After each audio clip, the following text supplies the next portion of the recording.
to the LTP Lounge, episode 30. Thank you so much for joining us this evening. It is this evening. We got a very special guest on in a little bit. He's just trying to get some stuff fixed on his end. Hey, tonight, of course, my name is Mark, and the co-host here next to me is Udi, the trail master at Puppets himself. What's up? Good evening. Good evening. Hey, tonight we're talking about the new Explore Key, Magic Key details were released yesterday, and then also some new line information for wheels versus no wheels.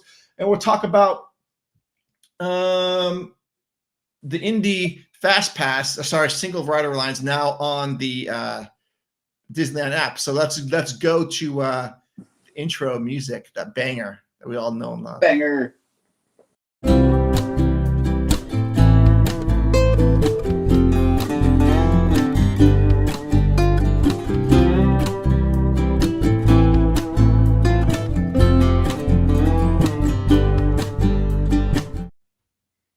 Yeah. All right. How's it going? Good. How are you? You know, it's hectic. We were talking about this before the show. It's just, I don't know, sometimes life gets busy and crazy, and that's today's one of those days for me as well. And we have, and Christmas is next week, and we're going. Yeah, it's going to be, I'm so surprised that Christmas is coming so fast. It just seems like it was the summer, and here we are already. Are you kidding me, dude? I felt like it was January. Yeah. Only but a minute ago. No. So we're gonna have theme park conductor on in a few moments. He's getting some stuff ready on his end. As soon as I see him on, I will let you guys know, and we will bring him on.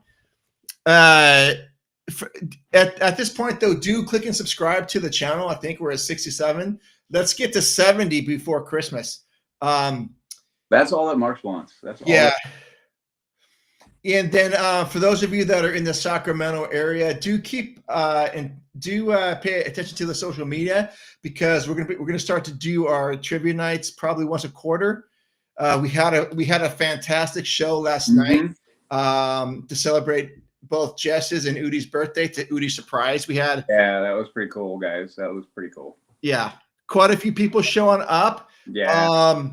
And it was just a great time. And Gary, thanks for coming out last night to talk to you. Awesome to sit down and get to talk to you and hang out for a little while. Yeah, it means a lot that you able to drive across town. It was about a 45-minute drive, he said, for that. But again, if you're in Sacramento area, we would love to see you and just talk and have some fun doing some crazy trivia stuff. And all really good people. And some people last night that don't listen to the show were dressed up in Disneyland gear, just showing up because they saw it. And so I appreciate you guys. You guys aren't watching this, I know, but at some point you will. Yeah. Okay. Let's see. Okay. Talk for a second, Udi, because I got to text him. Okay.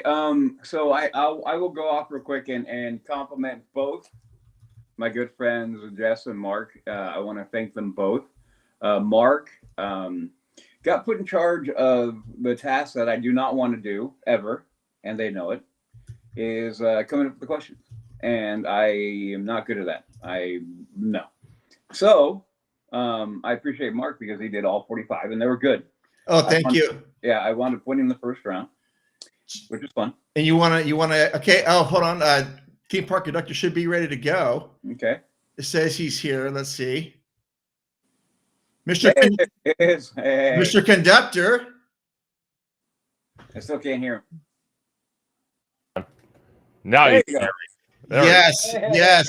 What a treat it is to have you on the show tonight. Yep.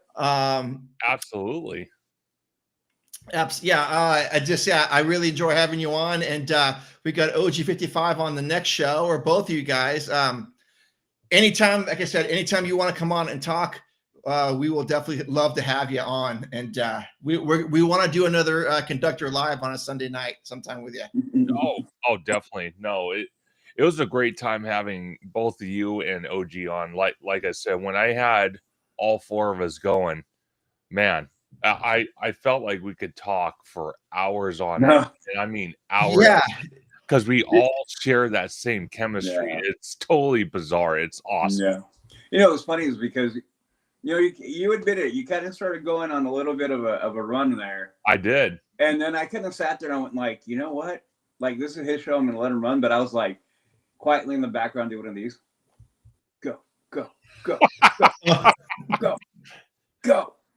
Yeah, because I was like, yup. I didn't want. I stopped nodding because I'm like, I'm gonna hurt my neck nodding so much. But yeah, no, it was great. Yeah, I can't wait. That was a lot of fun.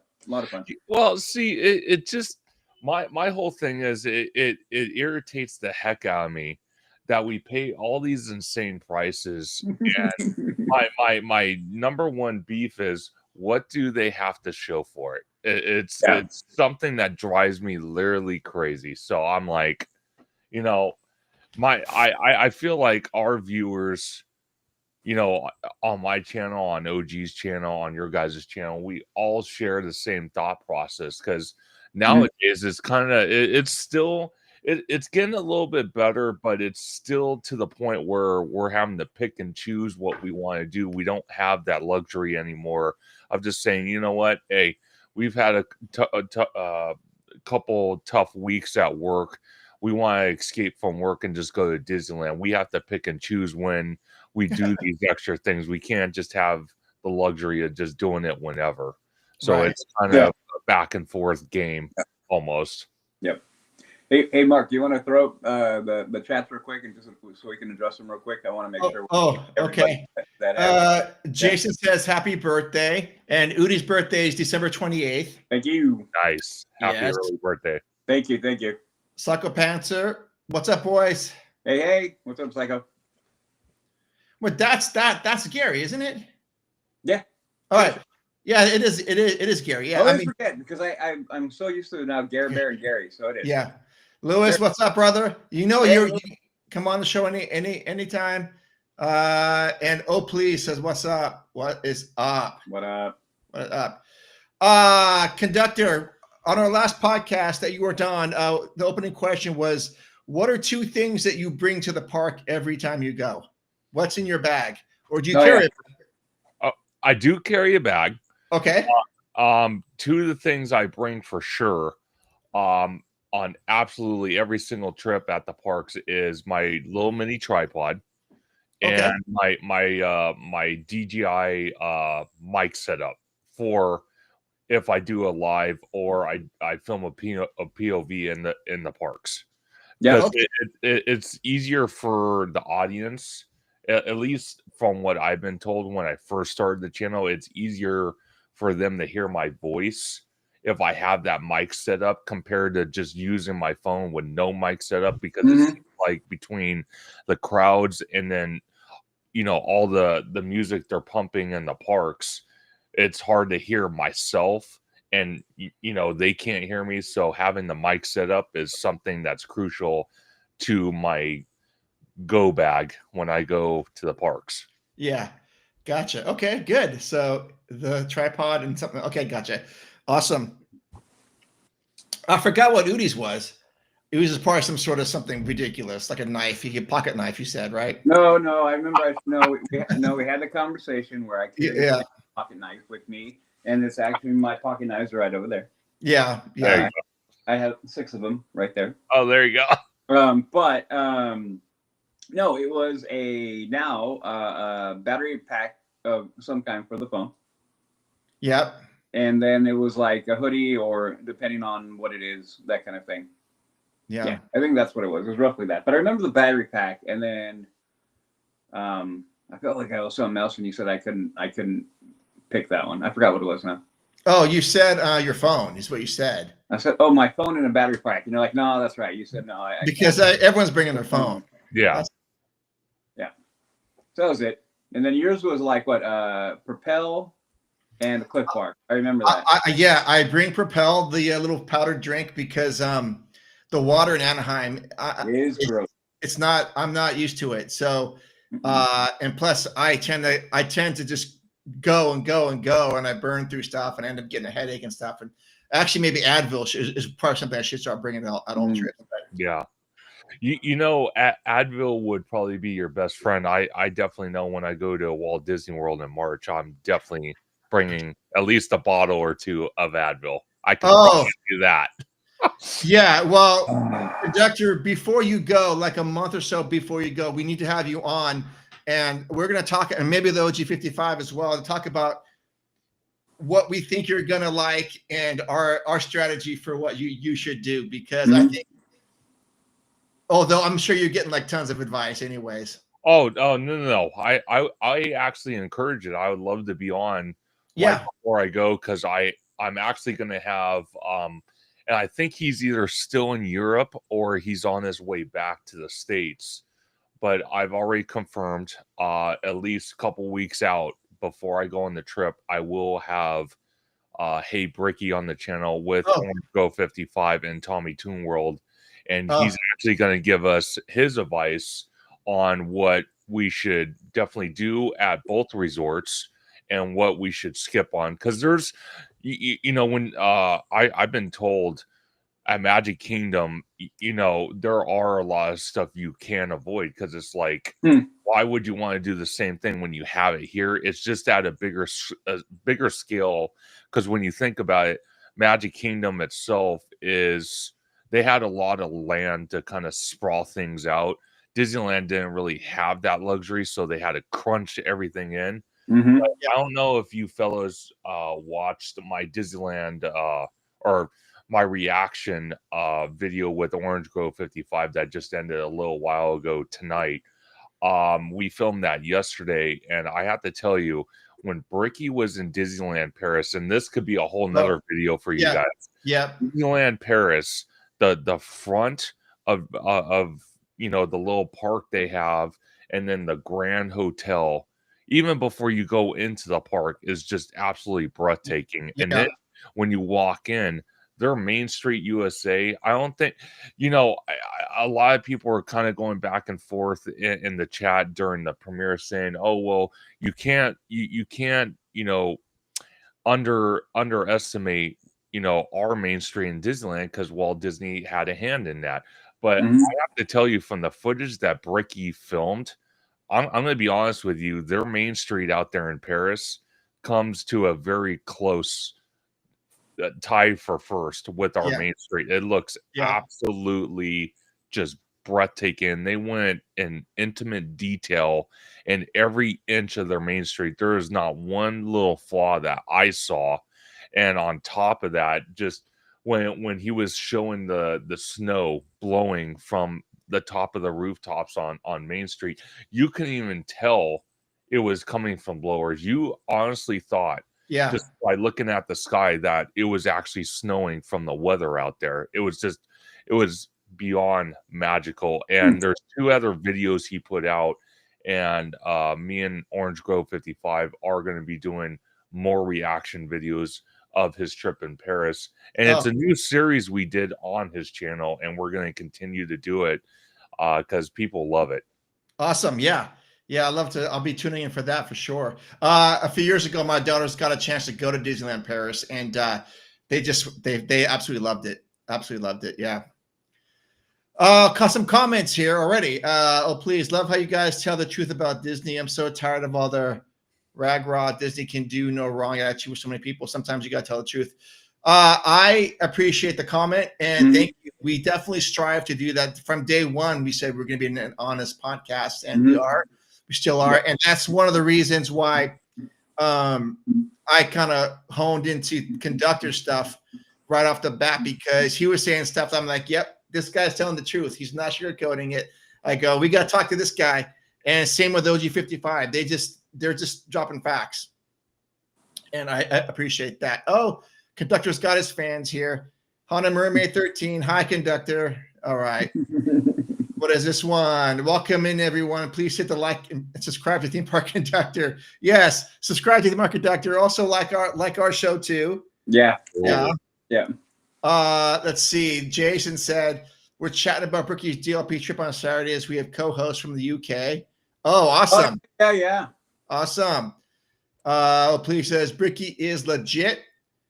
And Yes. then who is this? Cool God 12. Thanks, Mermaid 13. Okay. All right. Awesome. Go ahead. No, I don't always agree with Bricky. I'll just leave it at that. Oh, no, it's fine. Yeah, sometimes I don't agree with him either, but for the most part, I think he does really good work, and I admire that just the effort he puts into it. The one thing that he does for sure is he puts a lot of thought into everything. He doesn't just kind of whatever. You can tell, like, he's put deep thought into what he's talking about, and I appreciate that because we do the same. So we can disagree. Like I've seen a couple videos where I'm like, dude, you are. But I don't agree with you sometime either. No, you do. So it's like I think you're wrong. No. That's what I'm saying. Like that's the thing is like all I'm trying to say is that I'm glad that we can encourage the conversation. Oh, sure. No, no, absolutely. And one thing I think we can all agree on, like Udi was saying, was the fact that he takes the time and effort to put, into his videos. He does the research and he puts it out there so all of us other content creators, even the fans of the Disney theme parks and just theme parks in general that watch these videos, can kind of decipher it for themselves, what they think about it, and have differences in opinions. That's what I love about it. And he's even stated it multiple times himself. He's like, I actually sat down with them at Disneyland back in last May when the Disneyland 70th was happening. We sat down for a couple hours, and my God, I felt like I was just like soaking it all in, because he was saying how much time and effort he puts into every single video. Yep. Mm-hmm. Yeah, for sure. Yep. Okay, so let's get to the first news topic of the evening. And to one more thing about Bricky is like, we don't always agree with him, but sure, he's very good at getting the conversation started. Yeah, and that's to me really important because there's been many times where I don't agree with someone right off the rip, but then through conversation I go, oh yeah, I totally see your point now, and it makes me think about things a little bit different, and that actually helps me. So what is the first topic here? Let's see if we can get this going. Let's see if we can get all of us on here. And this is Disneyland. Oh man, see, this thing goes crazy sometimes. There we go. Disneyland testing positive change to security screening process. Did you know about this, conductor? I heard about it. We haven't done a video on it just yet, so I'm glad I'll be talking to you gentlemen about it, because I'm sure we can duke it out and nerd it out, because there's a lot to go with this, so I can't wait. Okay, so this is courtesy of Mickey Visit. It looks like some of it's cut off, so I'm going to read it to you. Disneyland appears to be trying out a new change that will speed up the security screening process. We think if they keep this new approach, it could really be positive change that streamlines the process. And what they're saying, wait a minute, is this the wrong? Oh yeah, I'm sorry here. Right now we're seeing reports of Disneyland testing the new wheels and no wheels security lanes at Disneyland. This looks like it means that groups with strollers and wheeled mobility devices go through a designated line, and those without go in another. This should be a positive change that streamlines the screening process. Strollers and wheeled devices go through additional screening where cast members will check the compartments. At each security checkpoint, there has always been a main table area for guests with bags and a middle area for strollers to be checked. Having wheeled devices all in one line means cast members are able to give clearer instructions and work more efficiently, as they're doing the same type of security screening for everyone in the line. All right. What do you guys think about that? So if I can just ask clarification, this is for the security zones. This is not for the front gates, correct? That is correct, yeah. The reason why I bring it up is because I think Mickey and friends, because you guys have probably gone through that security checkpoint, they do have certain lanes where there's, bag lanes, no Mhm. bag lanes, stroller lanes. Now, the other security zones don't have that. And I kind of feel like that's something Disneyland as a resort shouldn't have jumped on immediately. If you have it at one security checkpoint, why don't you have it at all of them? It makes zero sense to me, because you want the constant guest flow to work on all areas of the park. Because if you let's say you're meeting up with, let's say, for example, I'm meeting up with you guys right at the Disneyland Resort, and I go through the Mickey and Friends security structure, and I get on the tram. By the time I get on the tram, I'm dropped off in downtown Disney, and I'm already waiting in line, at the Disneyland front gates to walk in, and you guys are still stuck at one of the security zones because every single lane has strollers, has, Mhm. people that need extra help with trying to understand what's going on. Right. Right. That's an issue, and I Mhm. see that as a big problem, and it's only going to persist because once the Eastern Gateway project gets underway and Yeah. they start building that pedestrian bridge on that far side of the Esplanade, Mhm. that security zone is going to close off. So Yeah. now you only have, I think it's 3 security zones. You have one by the old ESPN zone building. You have Mhm. one on the other side by the Disneyland hotels, Mhm. and then the other one is at the Mickey and Friends parking structure. Yeah. So they got to get this system implemented and effective and work all the kinks out Yeah. before they close that 4th security zone for the Sky Bridge that's going to go over harbor. Yep. Yep. Yep. No, I completely agree. I think um well, we all have to deal, sadly, with the headache of security these days. So it's kind of Sure. one of those things that Yep. we all have to we can all bemoan, but at the end of the day, we have no choice, but we got to deal with it, right? Right. So I'm glad they're doing that. Whatever they can do to pick up the process. To be fair, though, um, the last time I was in the park, the last few times I was in the park, I didn't never waited that long through security. Now, I know it varies, and I also know that when I go in, I have a tendency to be in front of a lot of people because I'm there early. So I get it. Yeah. The bulk of the people showing up at, they're not coming in a rope drop, they're not ahead of the game, and they're just there doing whatever. It always backs up. So I'm glad they're doing that. I'm glad they're doing this, and I would go even a step further. Literally go like strollers, mobile devices in their group, you're in that lane. If you have bags, you're in this lane. If you have nothing, you're in that lane. And I really think that that would be the best way to handle that, because then you can go. So if you're your group and you have a bag, you go, well, we'll stay with the group. How many people we'll or have a small bag and you can just go through real quick. So Yeah. I like, for me, no offense, like if we go and Mark has the backpack, I'm like, deuces, Mark, I'm out. I'm gonna run right through. Yeah. Catch I up. usually have like the crossbody bag now. I don't carry the backpack around so much anymore. Or bring it, but I think I've streamlined down to the crossbody bag that I Yeah. just put in, and Smart. it's super easy. And Mhm. I think this is a good idea. Yeah. Because I've been in line where people get impatient Mhm. and they get upset with the people in front of them, and I don't say anything. I'm just kind of walking around. I'm just kind of watching people's attitude, but I'm thinking, dude, you know, you could be anywhere else right now, but you're in line to go into Disneyland. So just relax, give it 15 minutes, and in about 15 or so minutes, you're gonna be walking through the gate, Yeah. and everything's gonna be better. But just, dude, you have no idea how lucky you are to be in this lane right now. Yeah. When I would have that small piece of advice. When you're in line for security to go into the park, Yeah. and you feel like it's going slow, stop for a second, take a deep breath, and go like, I could be at the DMV. Yeah, true. You could.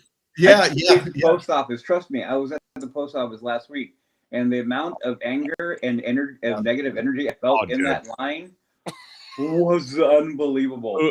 Udi, you're People dude. Yeah. behind me cussing, people in front of me cussing. I'm just smiling, going, "Well, we'll get through it when we get there." This guy over here yelling at and I was like, "Wow, all You're right." speaking my language, man. I was Telling you. at the post office of like a month ago, and it took like 45 minutes to get through lines. So believe me, I know all the standard of that. Oh my God. Yeah. Wow. So, yeah. yeah. I get whatever Disney good, keep on going with that. You're right, conductor. I mean, they need to get this really refined and going. And to be fair, they've been doing security for so long. Yeah. But I don't, and they, like I said, to me, they've done a pretty darn good job of getting pretty quick. Yeah. Even with the complicated ones that we've all seen. Yeah. But even them, I honestly, I've never, even with Mark when he got in trouble, even then they handled it very well. They're a little stern with Mark. I think they went a little too far with Mark. Yeah. It's not like they, put him in cuffs and put him in a paddy wagon, but yeah. No, they've always been really good, polite, and moving people as quickly as they can through there. Sure. So, so in typical Disney fashion, they keep the customer and they keep the show going. And then, they, whatever they do, good. And just go faster. Yeah, to that end, he's talking about this. This is the. Oh yeah, there you are. This is a digital recorder. It just records audio. It was pulled out of my bag, and I was told to get out of line and get a pat down. And then extra security guards came and surrounded me. I have pictures somewhere. Questions. I have pictures somewhere. I got to find them. I have pictures. And I said, "You guys have got to be kidding me." And they go, "We don't know what it is." I go, "This is a digital recorder. It just records audio." And then I go, "Did you play it? Didn't you do it?" I go, "No." I go, "This phone I have is much more of a, can do a whole lot more than this digital recorder can." Yeah, they're arguing about recording and people, I remember it. Like I said, I was through the line and I'm watching. And I'm like, "What is going on?" And it was a spectacle. It was ridiculous. Anyways, I had fun. I had fun watching. Conductor, when you go to the Magic Kingdom parks, you're going to find out that their security process is so much more of an elegant solution than what we have. Oh, it's so fast. You're going to go, "Oh my gosh, what is going on? We need to bring this part back." You're telling me, man. Yeah. So I think this is good. I don't see any complaints about this from anybody. I don't see how anyone's going to have anything negative about this. But anyways, I think that is a positive change. Yeah. And I'm glad that they're doing that. Okay, next item. Now this isn't really new, but it's new that the fact that this thing now is showing up on the park map. And this just happened a couple of days ago. So the single rider, for those of you who don't know, the single rider is available for Indiana Jones. Now, I didn't even know that. I mean, the last time I was there, it didn't even occur to me to use that. I've never done it there. Have you done it, Connector? No, okay. I have not. So this is new to me as well. And something I like about this, because Indiana Jones is one of those attractions that literally, I kid you the freak not, gets high wait times when it's operating. So I'm glad they're adding this. Yeah. Hopefully this is just a test beta run and see what the results are gonna result in. And I hope they're positive. I hope they keep this around, because one thing that the parks like to do, whether it's Disney or Universal, they like to kind of tease us with, "Oh, we're going to do single rider for a while and then strip it away," kind of like what Universal Orlando did with Velocicoaster. I don't know if you guys heard about that. They just recently, in the last couple weeks, took away single rider for that roller coaster. So, it's just a back and forth type situation. I've even seen it here at the Disneyland Resort, where they've gone back and forth with the single rider situation. So hopefully it's here to stay for quite some time. And I'm on the fence with this one. Well, I don't mind it per se. Okay, I'm not really angry about it, but when it comes to this queue, anybody who's yammer on about it, this is one of the queues where I'm like, go slow. Yeah. Go really slow through that queue. Enjoy the queue. The queue's amazing. So, I mean, the only one that comes that close to that level of queue is Rise. I memean, same thing with Rise of the Resistance. Yeah. Oh, That queue, oh my lord, it's great. So, yeah. you know, I don't mind it. Single rider for me, there are a few rides that I'm like attracted and I'm go for it. Like Radiator Springs, I'm all for it because the queue's a very basic queue. Yeah. Nothing to hang out. So if you can single rider, go for it. I'm a little bit different on this one because of how the queue is, the experience that they built for it when they originally conceived the whole attraction. Now, Disney's not at fault for not keeping it up and making sure all of it's running all the time. Because how many people know that there's a room in there where it's supposed to feel like it's collapsing in on you? Anybody? Bueller? Anybody? Does anybody know? Yeah. Things like that, you know? So I like it to that at a point, but at the other part of me, I'm like, these are one of the ones where I'm kind of like, but do you really need it? Do you really need it? So it's not a bad thing, but I get why people would want it, and if you want to go for it, you know? Yeah, but so I have never been to the park by myself, and I don't. And do you normally go by yourself? Or you go with friends? So normally I do go by myself, and there's nothing wrong with that. Going by yourself no, not at all. No. You know, to me, it's great to hang out with friends, but if you're kind of like us in our space, in our community, trying to film content and whatnot, you're almost like a man on the mission. You're kind of going location to location, and in between you're trying to enjoy the resort as well, so go on a couple rides and whatnot. So I can see why they want to implement the single rider through Indiana, but I do agree with Udi though. You know, Indiana, you got Rise of Resistance, even oh my gosh, Mickey and Minnie's. The ride queue for that is absolutely incredible. In fact, that's what Lewis said. Mickey Minnie's Runaway. It's a stunning queue as well. Yeah. Udi has not been on that attraction yet, and I'm so curious for him to go on. He's going to be. Oh no, I'm amped to go see it. I mean, I remember when they finally began to open. Remember, I sent you a video, Mark, of the show building. Remember? Yeah. Like I walked and they had everything up. I'm like, look at the size of this show building. I was like, holy smoke! So, yeah. And it's funny you mentioned that, Udi, because I mentioned that with OG yesterday when we filmed the video that premiered tonight, and even past videos. I said, if you look at old school Disney compared to now, one of the things you see nowadays compared to old school is you have this great facade for the attraction.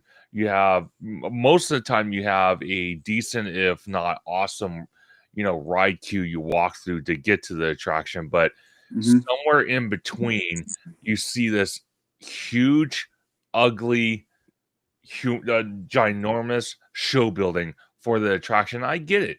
They have to put a lot in their infrastructure wise, lighting, track, all this other stuff, maintenance bay. But it's just like, if you look at that and then you look at, not to get cheesy, but Mr. Toad's Wild Ride, do you see a massive show building with that? Because I don't. No. So it's like, you're staring at this thing. It's like, good God, just the amount of footprint it takes up for one attraction. It just cracks you up. That's why I kind of feel that when you look at Walt Disney World in a whole, and you look at Universal Orlando, and then you look at what's going on out here in California with our Disneyland, with our Universal, they're very nitpicky on what they bring to the resorts, both of them. Because there's space limitations compared to out there, where you can build these massive show buildings and get away with it because you have more room to work with. Yep. Very true. Hold on. So John has a question. What is the LTP Lounge? I assume this is John. I don't know. I assume that's what their name is. Yes. So John, this is This is a show that augments our regular audio podcast, the Leaving Today podcast. It comes out every other Monday. We're starting season 10. That's year 10 in February. So episode 235 just came out a couple days ago. And this is a show that the LTP Lounge is going to be every Wednesday. Not next Wednesday, it's Christmas Eve. But every Wednesday where we have guests on and we talk about topics a little bit deeper, a little in depth, and we open it up to listeners to ask questions. And it's just a way for us to get to know you guys better and to expand the community and to bring great people on like Conductor. We get to learn from him and other people as well. So I hope that makes sense. But if it's something you want to get involved in, I encourage you to reach out and you can be on the show or you can contribute in the chat, and that's all fine and well. Mm-hmm. Absolutely. And 7H John is one of my followers. So him and Haunted Mermaid are very loyal, even Kiki and Luca and a bunch of them. So 7H John, if you're watching this, I definitely encourage you to go check out the LTP Lounge, because it seems like I'm going to be on their show quite frequently, and there's no discontinue there. So I always enjoy being on here. Yeah. Thank you very much. Appreciate that. Yeah. Appreciate the answer. You're welcome, 7H Sean. Yes. Lewis says cries in Mr. Toad's Wild Ride at yeah, that's right. That's gone. Yeah. Oh geez. Okay. There was a question a couple back. I think it was about cables. I don't know if you saw Yeah. I saw that. I don't know about that. Have they fixed the cables in Indy? Is that like, I don't know what he's talking about there. I wonder, 7H John, if you could post in the comments, I wonder if he's meaning the cables for the doors, like when you first start the ride, or the some other cables somewhere else. I'm not sure what he's talking about. If he's talking about the doors rotating, that's a broken effect that will never come back from standing. Yeah, no, it would take, it would destroy at least a good portion of the ride to fix that problem. They've already said it, because the manufacturer that originally built Indiana Jones, they've been long out of business. So they have no intentions, at least as far as I know, of fixing that. I think he just commented, because I'm watching on my phone. Yeah. To answer his question, no, it's not coming back. I wish it would. I just don't think. I don't think Disney would spend the money to rip half the attraction apart to fix that. It's the same thing that I talk about all the time with other content creators on my show about the People Mover. It's just the People Mover and the Tomorrowland is just not. It's not a priority right now, and it's kind of sad in a way, because it's like, and we had this argument the other night, and maybe you guys can chime in on this. Sure. Me and OG were going on, and we're like, people, at least out in Orlando, they're saying, "Oh God, our Tomorrowland's horrible. This, that, this." They got no idea. I'm like, you guys have one of the best Tomorrowlands. You have the People Mover. You have the America Shows building, or American Sings. Yeah, American Sings with the new Walt animatronic that's going to be inputted in there. You got all this stuff, and then you go to ours. It looks like something you would see out of, Walking Dead. Like you walk into this land, and then like half the attractions are abandoned, and hell, I'm surprised we don't see cobwebs hanging down from some of these places, because it's just all vacant and whatnot. It's ridiculous. Sad but true. Sad. Yeah. Well, but that honestly, that made me think. I wonder if they could come up with a workaround. What do you mean? For the doors. Because and the only reason why my mind popped in here is because it's something I'm actually literally dealing with at work the last few days, is that the primary way of doing a specific task was kind of missed, and we kind of went, that's kind of critical. but it's one of those weird things that's critical and you can miss it. And we're like, well, what are our options here? It has to be done. Like, it has to be done. There's no like, no, this has to be done. It's literally, if this doesn't get done, the whole system doesn't work. That level of a multiple floor, multiple air conditioning unit system completely doesn't work. And so we're like, well, we have no way of just letting that go. So let's figure it out. And so we found and created a workaround from the traditional way of doing it. Yeah. And this is when I'm like, I figured out, and we made something that could have been incredibly complex. Like the solutions that we started with were like, holy crap, that's going to take a while, to, oh, hey, we can do it this way and that way. And now we're shorter. So that's why I'm always wondering about that kind of stuff. Yeah, no, 100%. I want to give a shout out to one of our amazing mods, Haunted Mermaid 13, with the 199 super chat, and then 7H John. Oh, yeah. Made a great point as well, saying, can't they make the cables themselves? You would honestly think, after all the times that WDI has evolved to what it is today, going all the way back to when they were wed, when Walt Disney was alive and he started basically what his version was of Imagineering, you would honestly think with today's technology they would be able to fix that that effect. But again, I kind of feel like they have the technology to fix it. They just don't want to spend the money. Right. That's it. On an attraction. They want to, go in other areas, which they're doing. They're building the 2 Avengers attractions. Then they're going to be building the Coco dark ride based off the Shanghai Pirates. Then you got the Eastern Gateway project. Then you got Avatar. So to spend a ton of money on one attraction that's been around for 20 something years. Yeah. I don't think it's in Disney's focal point at this current time. It's not that they can't fix it, they just don't want to spend the money that it would cost to fix it when they have other projects going on at the resort that could be bigger. You're right. Okay. And no, I agree completely, but this is when I always go back to it.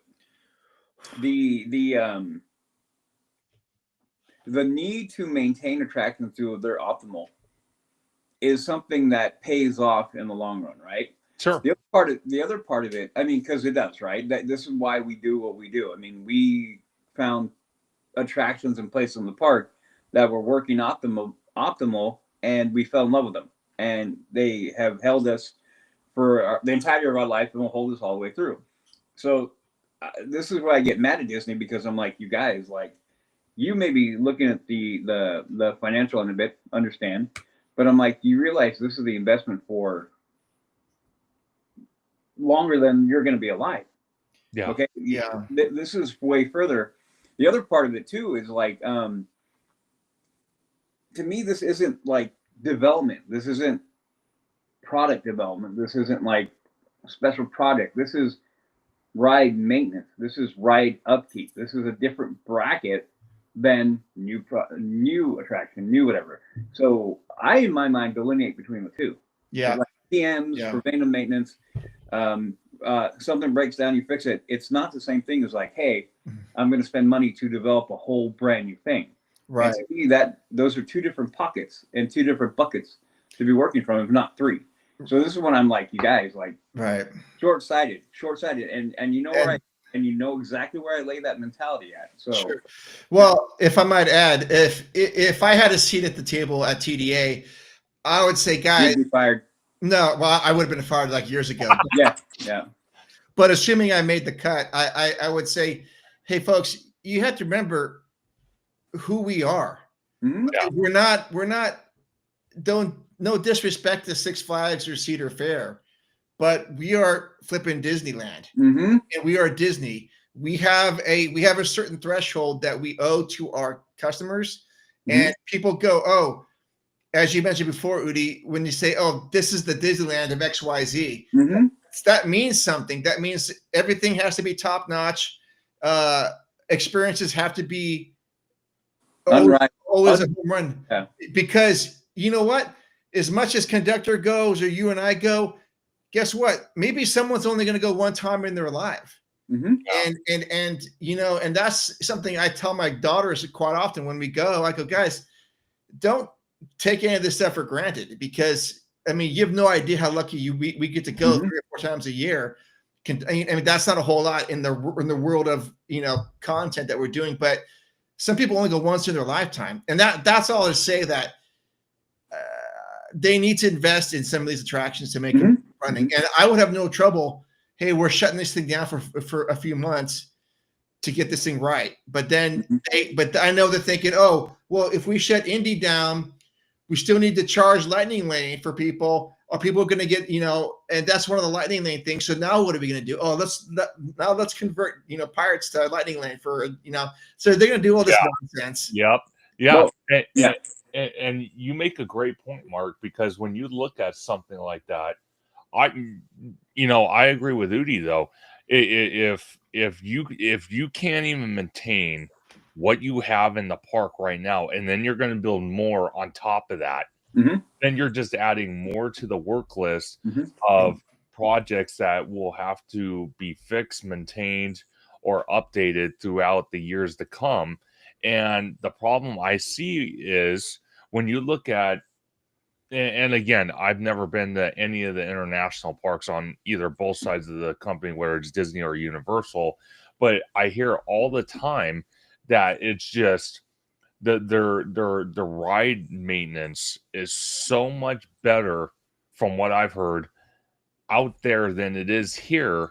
But then again, we all have to remember that at one point in the early 2000s, the maintenance department here at Disneyland was horrendously awful, and almost like daily they were getting called out for it. And I mean daily. And to Mark's point, you know, for people that might go maybe once a year, maybe once in their life, and they go and they you know, have an open mind of, wow, I'm going to be here, I'm going to experience this stuff, and then you have half the attractions closed. Yeah. Or if the attractions are open, you know, a lot of them are in B mode because they can't get the A mode working. You know, it kind of puts a sour taste in these people's mouths. And I kind of feel like us as content creators in this theme park community reporting on these issues kind of gives that person or that family that might go once a year or might go once in their lifetime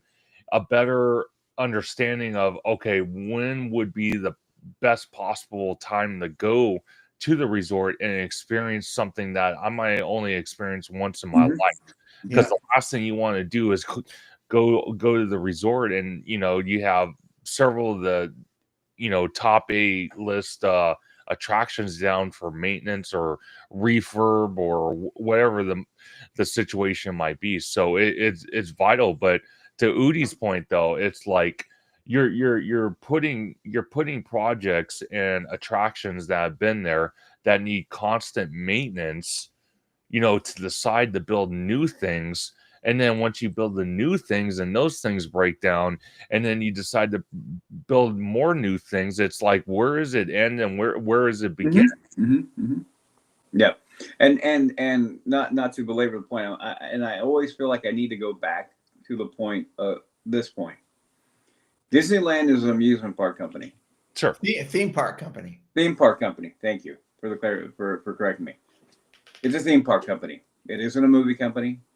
It isn't a music company. It isn't a television company. It is a theme park company. The core of that company is the theme park. Yeah. Now, a certain leader, Bob Iger, has done everything in his power to make it not that. And I would say to the detriment of the park, and more specifically, the domestic park. So, yeah, and it is a complete directional choice by leadership, 100%. So we get new leadership in with the eye to the domestic park. Our critique, our complaints, our issues would begin to vanish. They really, really would. But it is completely a point of interest and a point of focus. So going to conductor's point, It's not in their wheelhouse right now. Exactly, and that's the big issue. So, but I want to make sure what we're complaining about. Are we complaining that they're building new attractions, or are we complaining that they're not maintaining the existing ones? No, we're complaining that they're not maintaining it and keeping it. Okay. No, because and I understand the balance is difficult for anybody. Yeah. Oh, yeah. The tens of millions of dollars to create the new thing. Trust me. Again, I work in building. I get it how it is. I mean, the millions of dollars I see spent is like, so I get that aspect of it. But I work in something where people go to live, you know, or people are going to go do their business. They're going to, you know, whatever that could be. It's a different animal. Sure. This is for entertainment. This is for escape. This is for creating memories that last forever. This is for a lot of other things. So, and those are the underlying base issues that continue to revolve to continue to have the money keep on rolling in. So this is when they, again, we could talk about spoken wheel and all this stuff. There's a cycle. It's a broken part of the cycle. And the only working part for a very long time has been the amusement park. So movies and entertainment have been failing. Merchandise and everything else has been not as good as before. The park kept on going, and now that one's beginning to flicker. I'm telling you. Okay. Disney, you need to focus back up, come home, fix the parks, and then all of this will come around. So that's the core. That's the heart. No, 100%. And I couldn't agree with you more. And we're starting to see this even with newer projects, like just recently. And I mean, literally in the last week and a half, you know, the Bay Bakery that closed a couple years ago, and then Earl Sandwich moved in temporarily. Well, it seemed like it was going to be a forever thing. Mm-hmm. Then they finally just moved out. And they just threw construction walls up for now what Porto's is going to get built there. And it cracks me up. You have something like that where it was a back and forth issue. Why? Mm-hmm. I don't know. And then you sit there and you get rid of Tortilla Joe's. Yeah, I love that place. And they leave it vacant. So they tear everything down, leave it vacant, and do nothing with it. Then on top of that, you have the former ESPN Zone building, mm-hmm. where I thought ESPN Zone was a fantastic idea. It's fun. I thought it was absolutely incredible because a lot of times there were some times if they weren't filming in their Los Angeles location at that ESPN Zone and LA Live, they were at Downtown Disney at mm-hmm. that one filming mm-hmm. ESPN. With content, Yeah. So it was awesome. I didn't even know that. Yeah. Wow. Yeah. There was a couple times I walked in there, and they had the announcers and all that, the ESPN desk. They had the big cameras, everything, and they were engaging with the crowd, and it was awesome. And then right next door, you had the Rainforest Cafe, which was absolutely incredible. I loved it. Some people might have thought it was cheesy. I didn't think so. I thought it was just an immersive experience. Yeah. And now they just keep that building there and only use a quarter of it for a Star Wars store, which, I see people go in there, but I don't see too many people, walking out with merchandise. No. And then it's like, okay, well, what are you going to do with this building?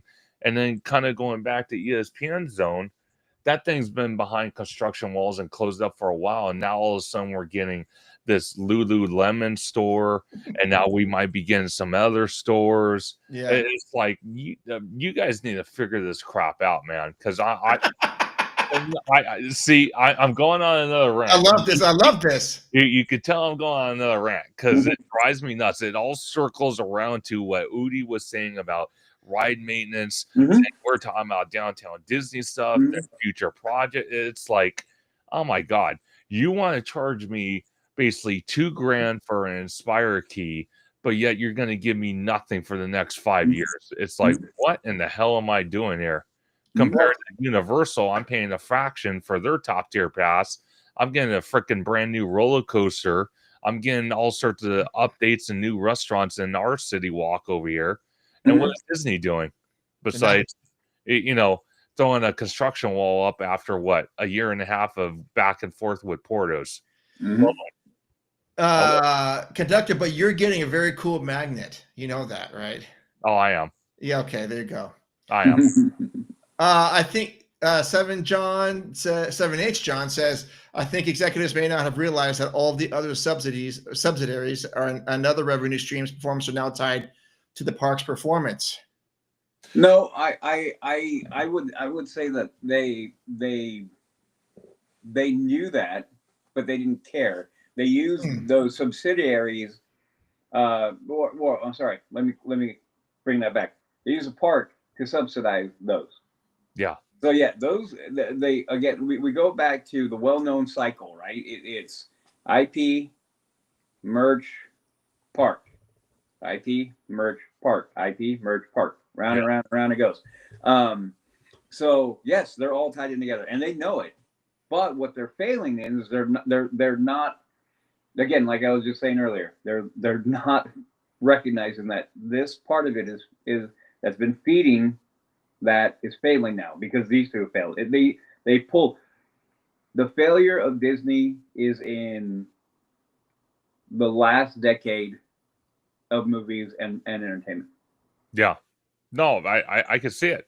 Yeah. I literally can see it. Mhm. You know, it's just because, you know, two of the biggest movies that should have done pretty well and had a horrible start from the get was Fantastic Four and you had Tron Ares. Right. Which either one of those IPs were rumored to finally, you know, spruce up Tomorrowland that desperately needs to just be knocked down and rebuilt. And, you know, everyone's all like, okay, cool, we're going to get Fantastic Four. They even had the meet and greet there with Herbie and all the characters. Oh, yeah. Pretty awesome. I went to that and it was pretty awesome to interact with Herbie. And it's just now it's like, okay, well, they went away. Now it's back to the popcorn bucket land that I call it. Because if you want to find a popcorn bucket that you can't find anywhere else, you just go into Tomorrowland and you'll find it.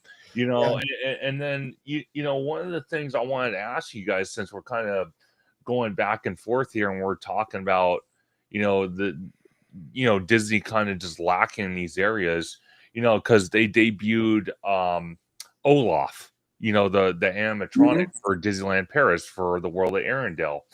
I have to ask you guys, because we've seen different iterations of animatronics, you know, at the parks, whether it was the two droids in Galaxy's Edge, then we had Herbie.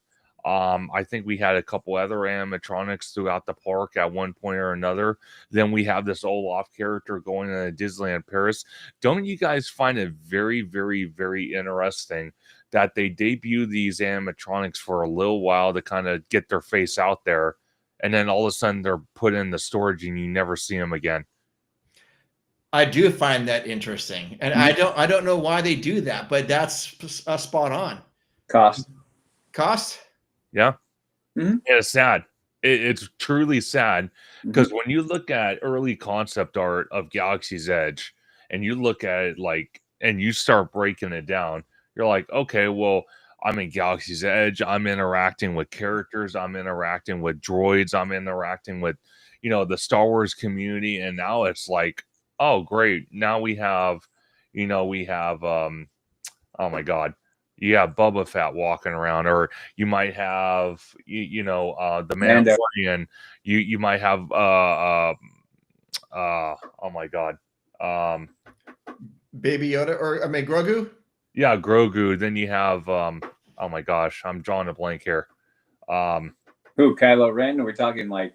Yeah, Kylo Ren, the Stormtroopers, and then just recently. This one kind of threw me for an edge, and I thought this was total AI, and it wasn't.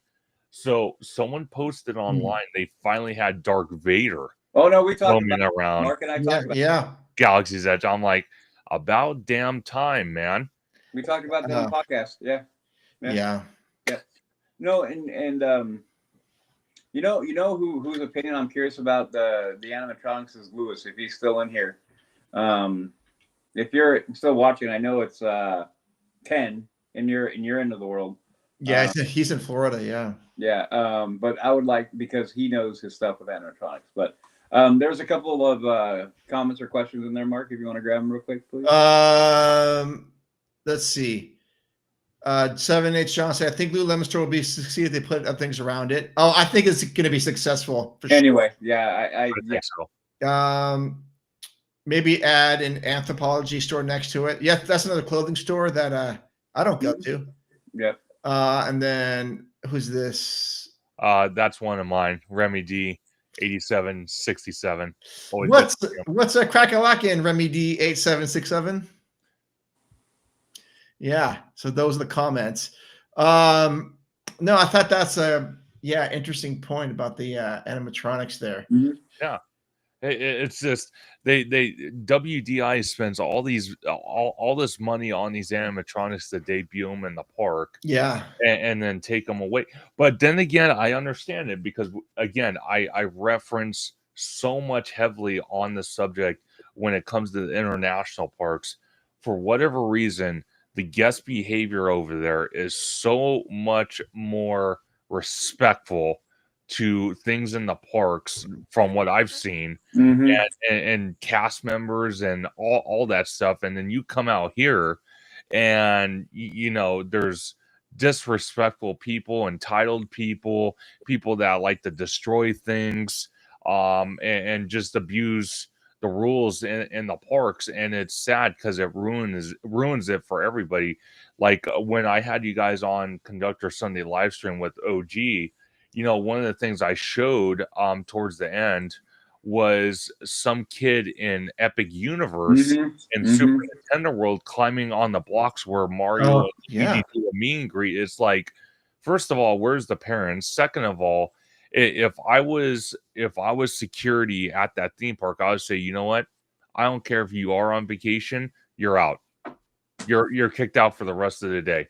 There's no tolerance for that, because the liability, seriously, the liability, if that kid slips and falls, his foot caught in the mechanism up there, because you see, I think it's like I forgot, either a mushroom that goes back and forth or some type of mechanism that's up there. I think it might be the coins or whatnot.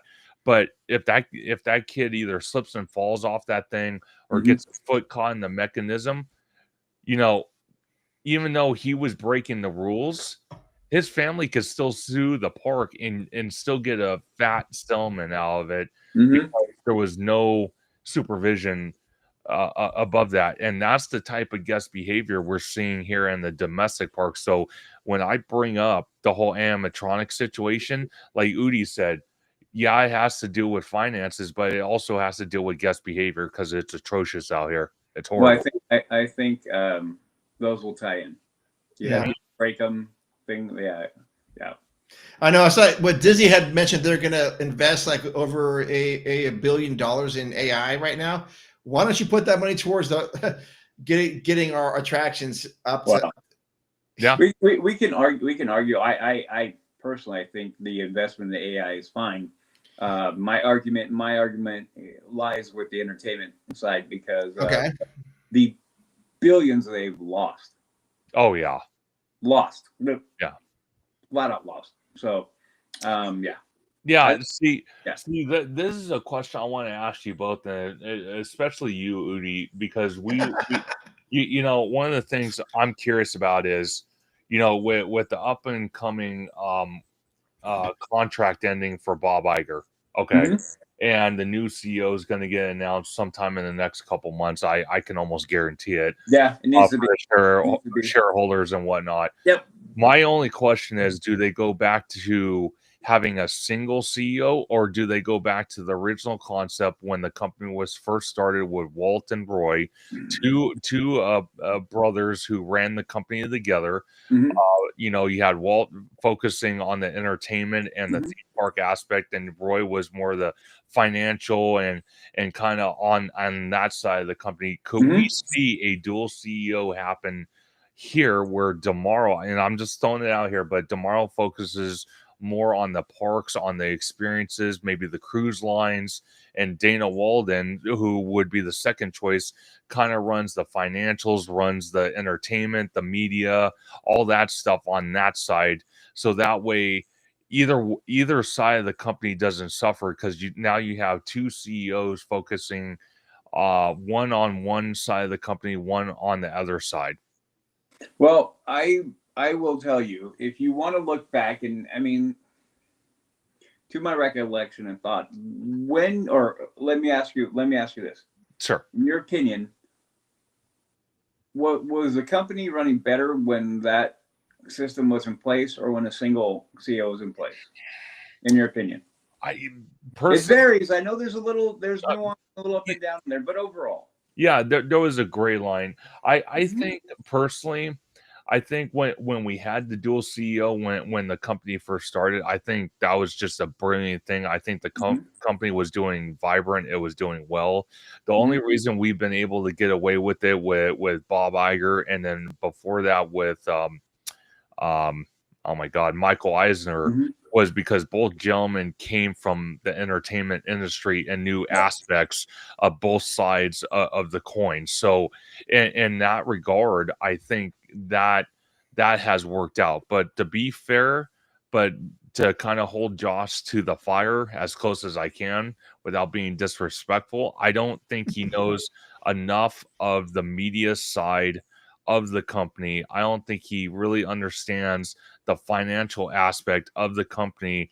And I think his best, abilities are on the entertainment, the theme park side, the cruise line, and stuff like that. And I think Dana Walden would be more beneficial on that, financial side, and alongside with the studio, with the entertainment aspect, because she has that experience in it. So to answer your question, I think this go around, I think we do need to have a dual CEO. That way, either side of the company does not suffer. Well, I agree with you on that. I really do. I feel where the company stands, there will be no one person who can run that. And the reason that no one company can, or no one CEO can run it, is because of the state of the company. Yeah. And you. So Bob Iger did great for the first 10 years. That man's expiration card hit a decade ago, flat out. I mean, I don't think he's had an original thought in a decade. And that may sound mean, and so be it. But I really don't, because his track record speaks for itself. It's same thing. Buy IP, break IP. Buy IP, break IP. Buy IP, break IP. Yeah.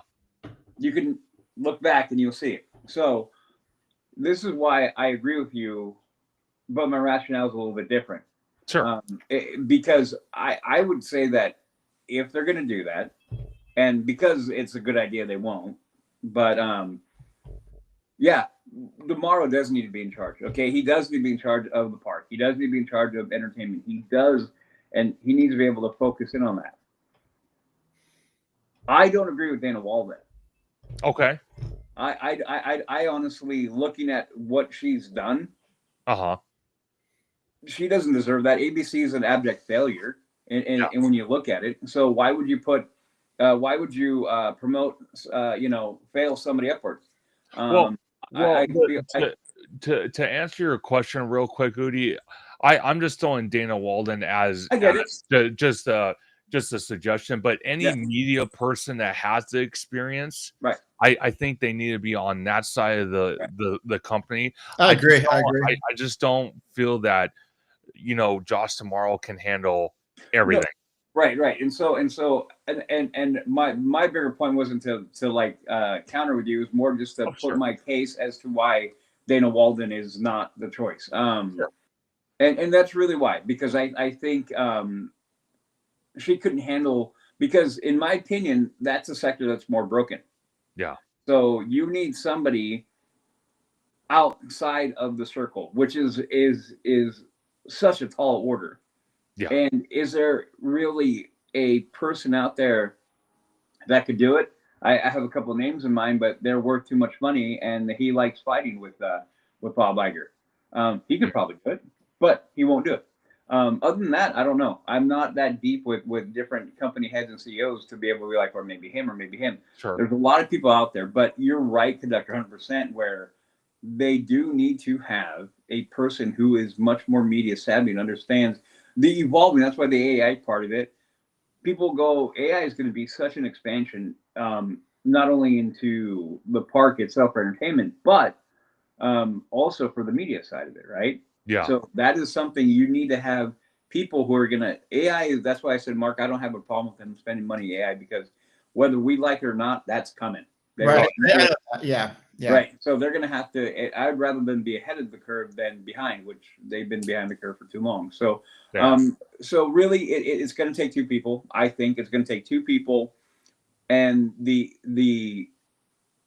reason why I say Josh tomorrow, and I'm good with Josh tomorrow, and I hope he does get the job, because there is, when it comes to the parks and the entertainment side like that, you need somebody who is steeped in Disney culture for doing that. Yeah. That is something that isn't just picked up, it is built and developed even within us. As a kid, we enjoyed the park for one reason, but now as we're adults, you think about all the things we talk about, that was developed over time.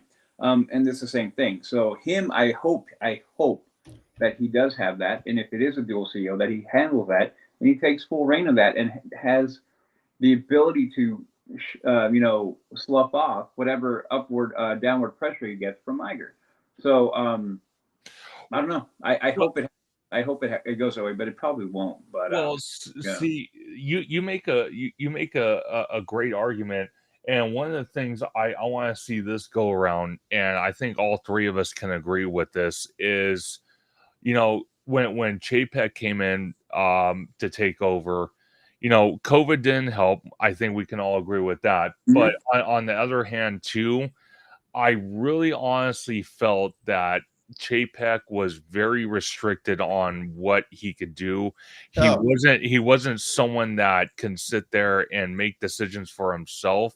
Most of the time, he was being played as, the face of the company, while we had Iger in the background making all these decisions. So I kind of hope this go around, even though Iger is going to stick around for a year, but be again in the back area of the company and not be in front of the cameras. I hope they restrict his ability and his influence. Yeah. That way it does not go through another Bob Chapek situation all over again. I don't think the company, like Udi's saying, we're at a fractured point right now, especially on the entertainment side of the company.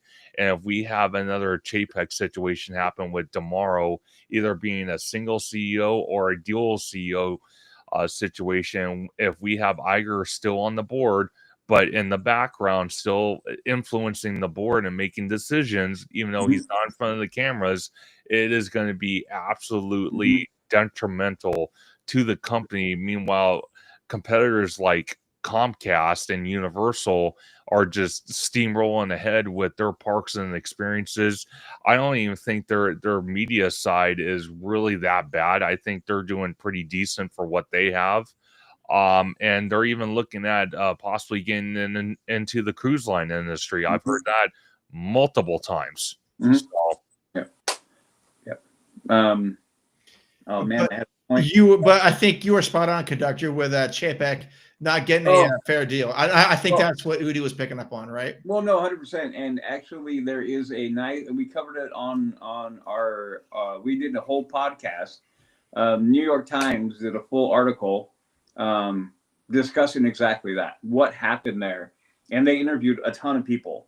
And I wish I could find it. I had it saved on my phone for a long time because it's a long read, and I read it all, and we went into kind of a deep dive over that. But that's exactly what happened. Chapek was supposed to be the face and nothing else, and what Chapek, his great sin was going, hey, I can actually run this company, and I may be able to run it better than you, Bob.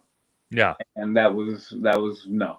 And that pissed him off. And quite frankly, one of the things, and correct me if I'm wrong, Udi, some of the decisions he did have, though, I think was on the merch aspect and the pricing. He did do some things correct, but again, he was just a face for the company. And when stuff hit the fan, they blamed him, and no one knew Iger was calling the shots behind the scenes. Yeah. No, I at the time, and I'll leave it at here is Sure. I called Chapek the devil we need, and in that moment, Yeah. it was the devil we need. I said, give Chapek 3 years, maybe 5, and then he needs to be out. It didn't last that long, but that was my thought. Yeah. No, Yeah. you're not wrong. Yeah, because of the stage of the company was in with the pandemic and everything. To be fair, you think about what he had to do to keep everything going. He did a pretty good job, and stock price went up. And there's a lot of things he did right. There's a lot of things I was very critical of, but overall, the health of the company was in better spot. Yeah, by far. Yep. We do have a comment from Remy D. I believe that if Netflix pulls it off and buys Warner Brothers, it's a win for Disney. HBO and Netflix users will save money with a bundle deal and will have more money for Disney Plus. So this is my thought process, because Netflix did buy WB, but they're still hammering out the details. Meanwhile, you got Paramount trying to do a hostile takeover and get support from the administration to do so. That's not going over real well, because WB just came out and put out an article or a post saying, if Paramount tries to throw us another offer, we're going to deny it again. And obviously the administration unfortunately did not want Comcast to buy WB, even though we all kind of thought that wouldn't have probably been the best move, not just for for the theme parks for Universal, but also for the streaming service, because I think we can all agree Peacock is just hurting so bad.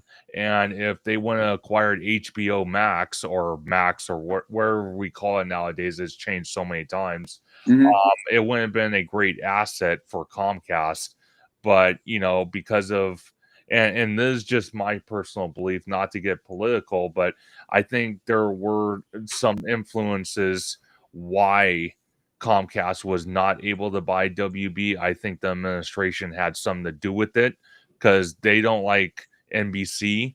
And that's just my personal opinion. But, I'm sure there's some more underlying stuff that happened. And to be honest, Comcast had a lot of debt too. They did have a lot of debt. But, they, I think, Udi, you could probably correct me if I'm wrong, but I think the Saudis were going to go halves with Comcast to put in the bid, and then they hired a law firm, some type of financial institution to assess WB. Yeah, no, you're right. And then well, no, because this is not my wheelhouse exactly. Sure. So I'm picking up part of it. Yeah, so it was something there, and it wasn't quite evaluated to the same point. And so that is where we begin to come into the whole spiral of everything. The evaluations were not, hold on. So the evaluations weren't the same. And so this is where the war began with that. And this is part of the hammering out of that is still left, I believe, is the evaluations part. Yeah. Whether it's worth it and da-da-da. And I think the other part of it too is the argument you're going to have is, I can't think of the word, but basically, you can't monopolize. You can't have too many underneath there. So no. I personally, I kind of don't care, to be real. I mean, when I look at this kind of stuff, I'm like, these media companies get pushed around, and it's one conglomerate to another one. I don't know if I agree with the statement that it would have helped Disney Plus. I'm not sure about that. And the only reason why is because I think Disney Plus is its own problem. And that needs to get corrected on a high level. But I don't know. I can't call this one, because there's so many moving pieces to this right now, because it could all fall apart. Even if they hammer out the deal, they could go to the government and they could be like, no. Yeah. For whatever reason. I mean, they're going to find one. If they don't want it to happen, they will find a reason. Well, exactly, because you know, and again, correct me if I'm wrong. I know it's not your wheelhouse, but Yeah. I think even if the details are hammered, I think the FCC still has a play the role in Mhm. this deal, They do. They and do. They and the yeah. FCC is run by the administration, and Mhm. if the administration doesn't agree with it, then the FCC is going to come back and say, "Nope, deal, nope, Yeah. not happening," and Yeah. go back to the drawing board. So. Yeah. It could be, and there's a oh man, I can't think of the there's a term that is just evading my mind that they're gonna go to. And if somebody in the chat knows the term, I can't think of it. But Isn't it no, Monopoly? no, it's Monopoly. It's kind of like Monopoly, but it's not Monopoly. And literally, I was gonna say it and just went right out of my head. But yeah, there's gonna be. I don't know. Oh. We'll see what happens. I mean, And Remy D has a good point. Like I said, Comcast had debt, so they have over no. 100 billion in debt. Um, you know, when the whole bid war was going on, the only reason I advocated for Comcast to buy WB out is because when you look, if you know, if you go to Universal and you look on the overlook from the upper part of the lot, WB is literally right next door. And the biggest problem Universal has, at least out here, is that we have a lot of sound stages because we are a movie lot, Mm-hmm. and we have a lot of sound stages, and people are complaining that Universal Hollywood, compared to their counterpart in Orlando, they're not getting as much stuff as quickly as they should because we are landlocked because of sound stages, because of neighbors adjacent around. So that's why I've always advocated for Comcast to buy WB. And I got excited when I heard they were entering the race. I Mm-hmm. got even more excited when I heard that, you know, they had probably the Saudis that were going to help purchase WB and be a co-partnership with that. On top of that, they hired financial institutions to assess WB, but even WB had a lot of debt. So that's now Netflix's problem as well. And one of the good things that did come out of this deal, though, one of the good things I can say for Universal as a company and a theme park company at that is that Universal and Netflix have worked hand in hand throughout the years, bringing properties to the Universal Park. So I don't think renegotiating contracts like Harry Potter, some of the properties they bring for Halloween Horror Nights or Fan Fest nights or anything like that is going to be affected. I think, Mm-hmm. you know, if anything, Netflix is going to work hand in hand with Universal to kind of pay back some of that debt that they had to borrow to buy WB. So I don't see that being a problem. I think I found it interesting that Paramount was even wanting to be involved because what does Paramount have to offer? I really don't see it because they wanted all of WB. And Mm-hmm. the biggest problem with WB with Comcast and some of these other companies is the linear. The linear is dead. Streaming is Well, that, and that's a big man. problem. Well, the you bring up a point. The linear part of it, the carriage fees already been paid. All there's so that's why I said this is so complex. You really you can get into the weeds real fast with it. So I'm Sure. trying to be like a big overview of it. But like I said, I don't disagree with that. I don't disagree with that at all. What you're saying, because at the end of the day, I'm like, how's that going to affect us, like really, like Sure. so it's going to be like, I mean, are we really going to, like, as consumers, are we going to be like, oh great, we've now consolidated 1, 2, 3, 4 streaming services in the one? I mean, yeah, I mean, Disney tried to do that with, you know, with the Hulu purchase, and I think they honestly, quick question, you guys both have Disney Plus, right? I have Hulu, so Yeah, Okay. Hulu. Okay, so Disney Plus, I have Disney Plus, and then through that okay. I had Hulu, so mine melded. Okay. Does anyone else think that their whole screen and everything menu is just as atrocious? It is horrible and hard to work. Okay, thank you. Anyway, but going back to it, it's just a side and it just popped in my brain. Sure. But and this is where I go to. It's like it's interesting because it plays into the greater thing of like what does this mean for future entertainment about the IPs that we do, like the Harry Potters, the whole like you go to DC and all that stuff. So it makes it interesting because it leaves us kind of in the dark about what are we going to get after it. Yeah.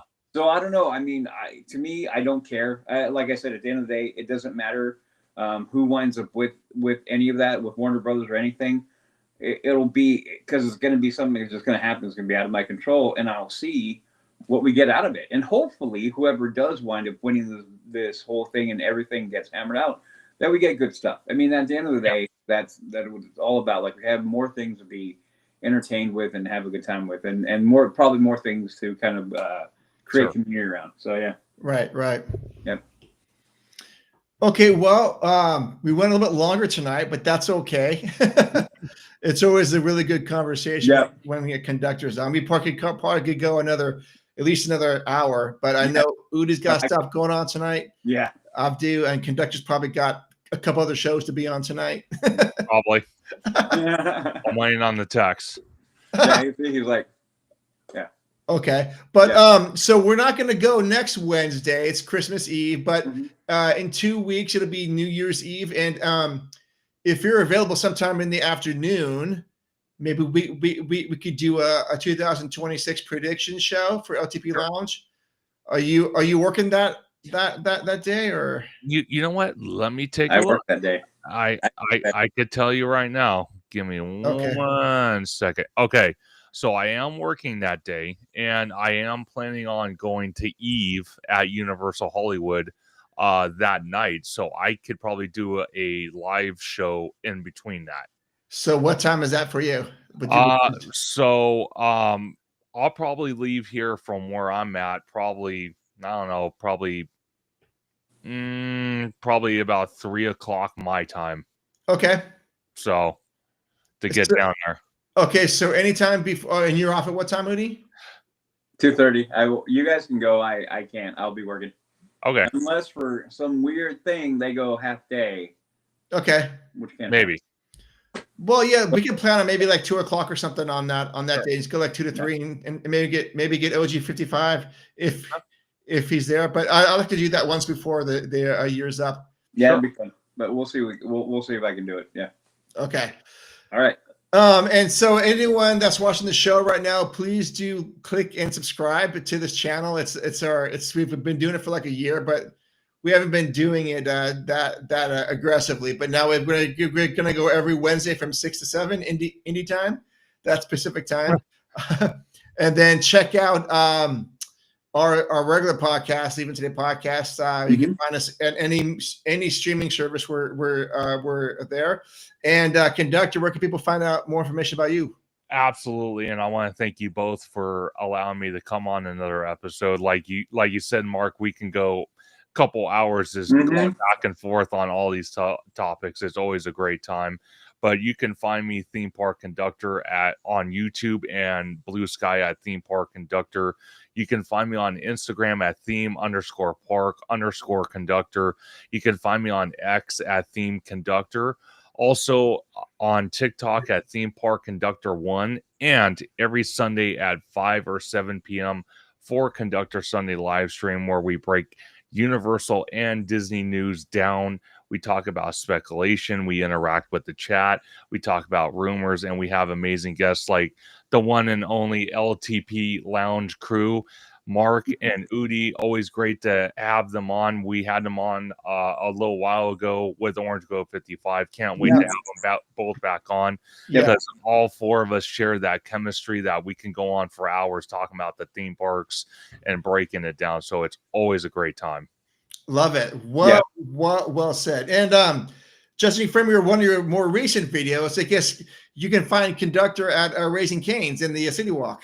Yes, that was a lot of fun. I'm not gonna lie, I am a big Raising Cane's fan. I do love it. I do have to give credit to, you know, KFC, the old school chicken places, even Chick-fil-A. But I'm telling you right now, I don't know what it is with Raising Cane's. It just hits the spot. It's simple. It reminds me of In-N-Out. It's a simple menu. It's not complex, and I could just go in there, grab it, and get out. So can't love it.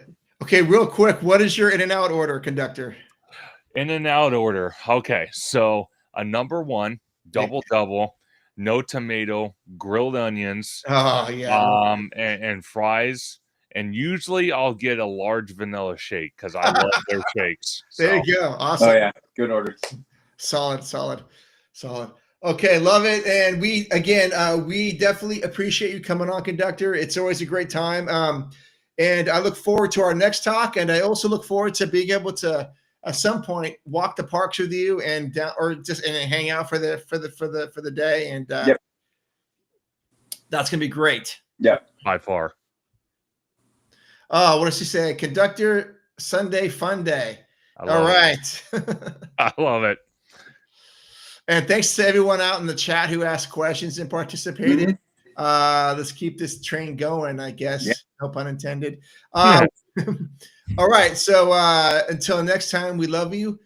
We'll see you in the parks, adventures out there. See ya.